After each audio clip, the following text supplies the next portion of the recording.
Hi, I'm Diane, and welcome to DMD Digest.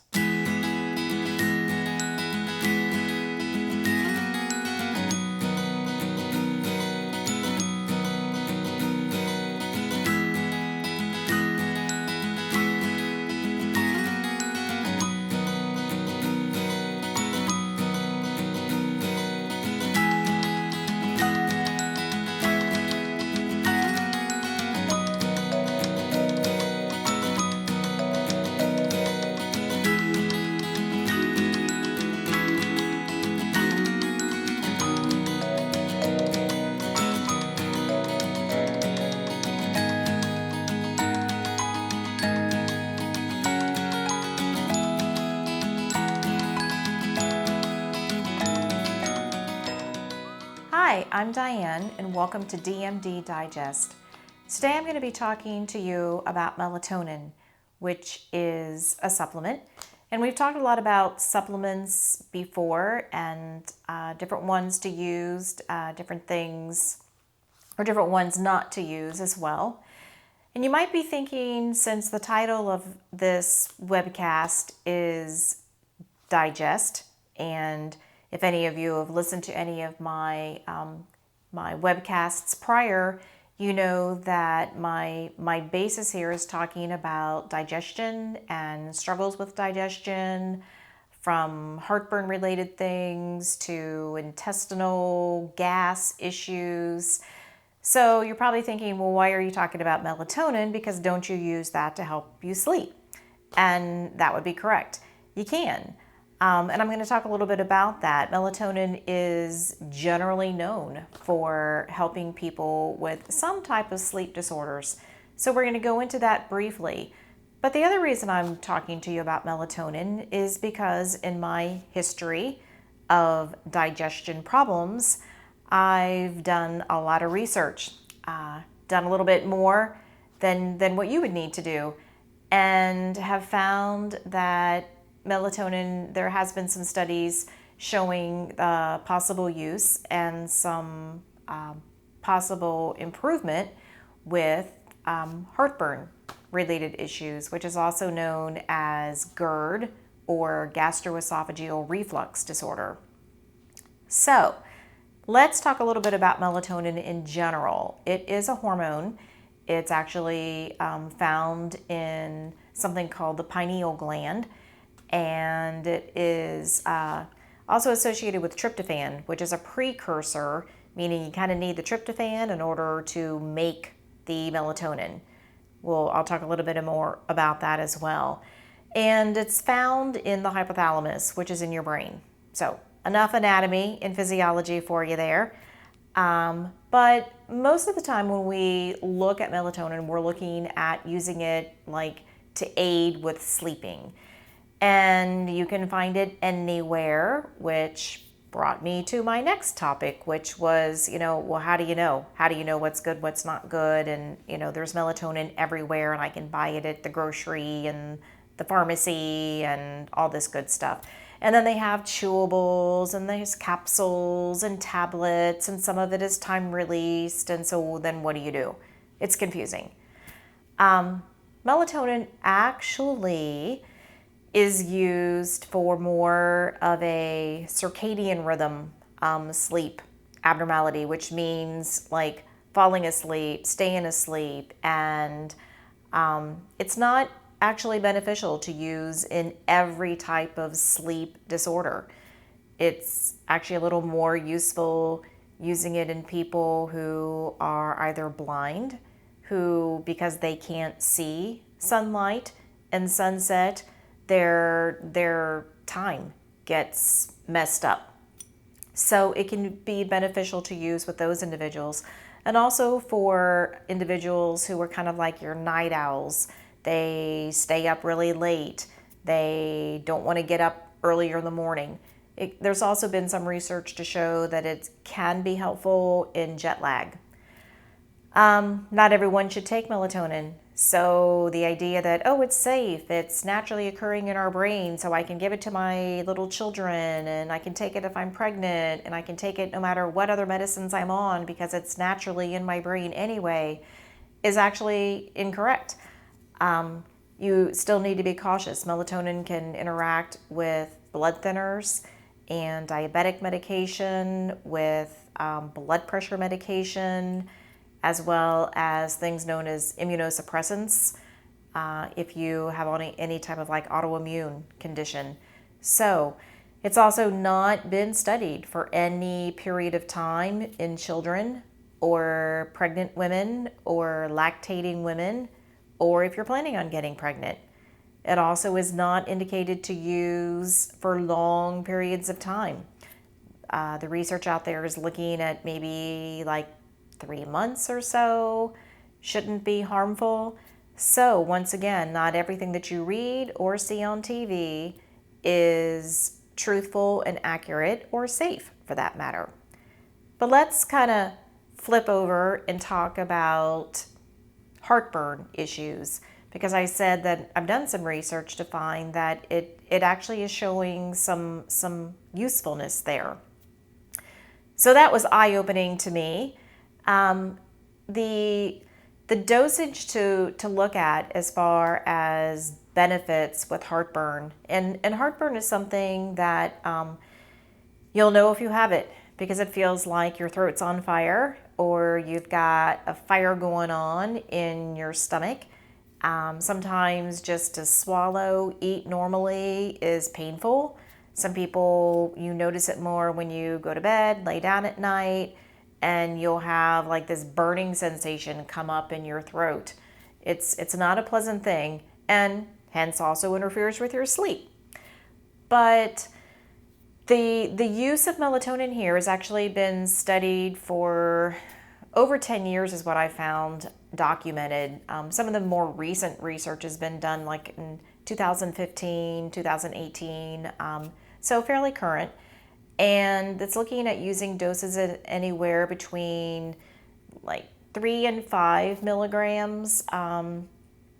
6 milligrams also has been looked at, and using it along with your heartburn medication. And those are known as PPIs. They're protein pump inhibitors. But that would be like Prilosec and Nexium, some of the other over-the-counter Tagamet, those type of things. So you could use it in addition to that. And it's showing that it is helping to affect in your esophagus, you have these things called sphincters that are muscles. But anyway, what it does is it helps to lessen the contraction of it. So hence when you lay down, you don't have as much acidity, or hopefully none, that ends up coming up in your throat, hence causing the heartburn. So that has actually been studied, and they're looking at using it for up to maybe 2, 3, 4 months or so. It's not recommended to continue taking it forever. However, neither is Prilosec, Nexium, Tagamet, whatever some of the other heartburn medications are that are on the market. If you actually read it, most of them are only supposed to be used for about 14 days. There are, differences with that. Some of them are okay to use longer, but it's not something that you're supposed to use all the time, because it actually can interfere with how your stomach and your intestines digest and break down food, making it harder for you to do that the longer you stay on that medication. And that can also lead to other problems. So if you have irritable bowel, Crohn's, celiac disease, gluten intolerances, lactose intolerances, any other stomach issue going on, you want to be cautious how long you stay on that heartburn medication, because it actually can be kind of counteracting and creating more problems. So if you don't want to take melatonin, what else are your options? Well, there are food sources of melatonin. I kind of find that difficult to be able to like eat enough of the food source in order to try to make that helpful.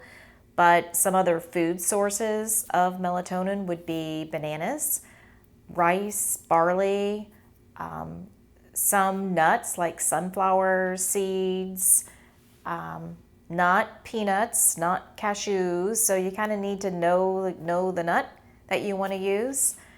There's other sources as well that actually are foods that will increase your levels of tryptophan.